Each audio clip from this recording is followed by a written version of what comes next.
നരങ്ങാനത്ത് അടിയന്തര പ്രാധാന്യത്തോടെ joint verification നടത്തണമെന്ന് ഡീൻ കുര്യാക്കോസ് എം പി ജില്ലാ വികസന സമിതിയിൽ ആവശ്യപ്പെട്ടു. വനം വകുപ്പ് കൈവശ ഭൂമി വനംഭൂമിയാക്കുവാൻ നടത്തുന്ന ആസൂത്രണ ശ്രമത്തിന്റെ ഭാഗമായാണ് കുരിശ് പിഴുത് അതിക്രമം നടത്തിയതെന്നും അദ്ദേഹം പറഞ്ഞു. വിവാദമായ തൊമ്മൻകുത്തിലെ കുരിശുപിഴുത സംഭവത്തിൽ അടിയന്തരമായി വീഴ്ച വരുത്തിയിട്ടുള്ള ഉദ്യോഗസ്ഥർക്കെതിരെ നടപടി സ്വീകരിക്കണമെന്ന് ഇന്നത്തെ ജില്ലാ വികസന സമിതി യോഗത്തിൽ ആവശ്യമുന്നയിച്ചു.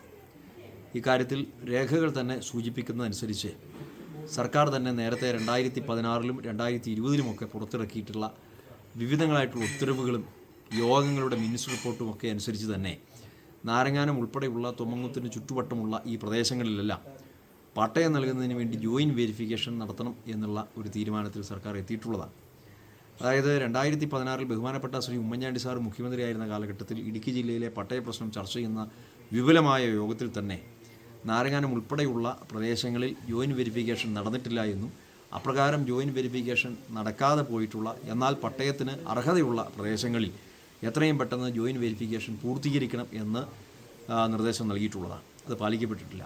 അതോടൊപ്പം തന്നെ 2020-ൽ ഇടതുപക്ഷ സർക്കാർ അധികാരത്തിൽ വന്നതിന് ശേഷം പുറത്തിറക്കിയ ഉത്തരവനുസരിച്ച് റവന്യൂ ഡിപ്പാർട്ട്മെൻറ്റ് ഉത്തരവനുസരിച്ച് ഏതെല്ലാം മേഖലയിൽ ജണ്ടയ്ക്ക് പുറത്ത് പട്ടയത്തിന് അവകാശമുണ്ടോ അവിടെയെല്ലാം പട്ടയം നൽകാനുള്ള നടപടി സ്വീകരിക്കണം, ജോയിൻറ്റ് വെരിഫിക്കേഷൻ നടത്തണം എന്ന് പ്രത്യേകമായി നിഷ്കർഷിച്ചിട്ടുള്ളതാണ്.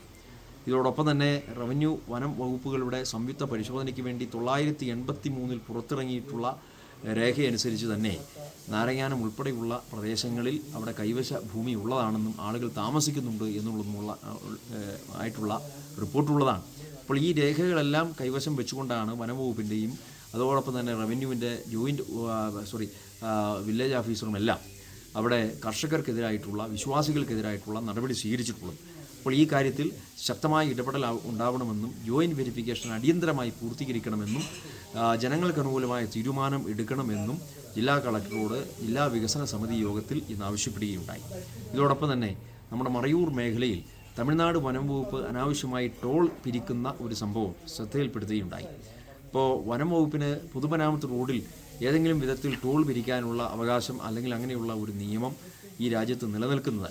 പൊതുമരാമത്ത് റോഡ് വകുപ്പിൻ്റെ കീഴിലുള്ള ഇൻ്റർസ്റ്റേറ്റ് ഹൈവേയിൽ ടോൾ പിരിക്കാൻ പൊതുമരാമത്ത് വകുപ്പിന് വേണ്ടി മാത്രമേ അതിനുള്ള അവകാശമുള്ളൂ. പക്ഷേ വനം വകുപ്പ് അനാവശ്യമായി ജനങ്ങൾക്ക് മേലെ നികുതി ചുമത്തുന്ന ഒരു നടപടിയാണ് മറയൂരിൽ നമുക്ക് കാണാൻ കഴിയുന്നത്. മലയാളികളെ ബാധിക്കുന്ന, കേരളത്തിലേക്ക് വരുന്ന മലയാളികളെ ബാധിക്കുന്ന, സാധാരണക്കാരെ ബാധിക്കുന്ന പ്രശ്നമാണ്. അപ്പോൾ തമിഴ്നാട് സർക്കാരുമായി ഈ കാര്യം ബന്ധപ്പെട്ടുകൊണ്ട് അടിയന്തരമായി പ്രശ്നം പരിഹരിക്കണമെന്ന് ജില്ലാ വികസന സമിതിയിലൂടെ സർക്കാരിനോട് കാര്യങ്ങൾ ആവശ്യപ്പെട്ടിട്ടുണ്ട്.